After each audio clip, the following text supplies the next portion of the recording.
Hello everyone, আজকে রান্না করে দেখাবো আমার নানুর হাতের রেসিপি মাছ দিয়ে কচুরমুখী। এটা যে কোনো মাছ দিয়েই রান্না করে নিতে পারবেন। এবার একটি প্যানে পরিমাণ মতো তেল দিয়ে দিচ্ছি। তেলটা গরম হয়ে আসলে মাছগুলো দিয়ে দিব। হলুদ আর লবণ মাখিয়ে রেখেছিলাম মাছগুলোর মধ্যে। এখানে আমি রুই মাছ নিয়েছি। এবার মাছগুলোকে উল্টে পাল্টে লালচে করে ভেজে নিব।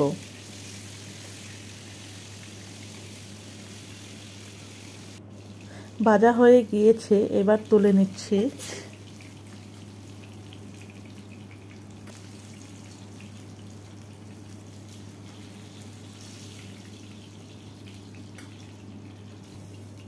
মাছ ভাজার তেলেই কচুরমুখীগুলোকে একটু হলুদ গুঁড়া আর লবণ দিয়ে ভেজে নেব।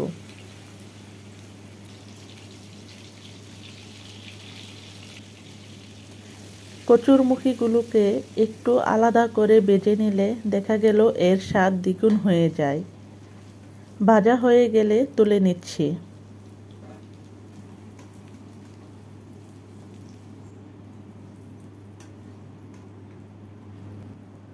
তারপর প্যানে আরও একটু তেল দিয়ে পেঁয়াজ কুচি দিয়ে দিব। পেঁয়াজগুলো একটু বাদামি কালার করে ভেজে নিব।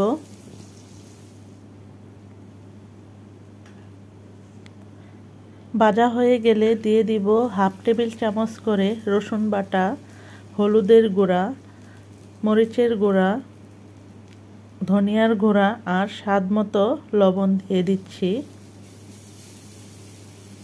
এবার একটু নেড়েচেড়ে মিশিয়ে নিচ্ছি।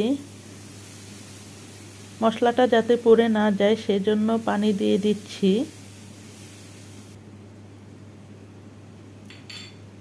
আর এর মধ্যে ৫-৬টি কাঁচামরিচ দিয়ে ভালো করে কষিয়ে নিব। এই পর্যায়ে দিয়ে দিচ্ছি ভেজে রাখা কচুরমুখীগুলো। একটু নেড়ে চেড়ে ঢাকনা দিয়ে ঢেকে এই মুখীগুলো কষিয়ে নিতে হবে।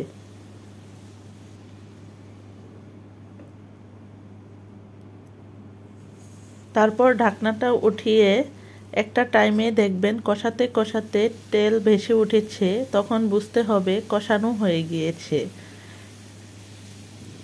এবার পরিমাণ মতো পানি দিয়ে দিচ্ছি।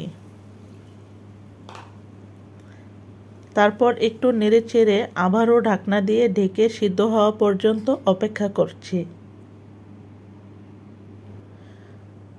তারপর ঢাকনাটা উঠিয়ে দেখব যখন পানিটা একটু টেনে এসেছে, তারপর মাছগুলোকে দিয়ে দিব। আমি চেক করে দেখেছি মুখীগুলো সিদ্ধ হয়ে গিয়েছে।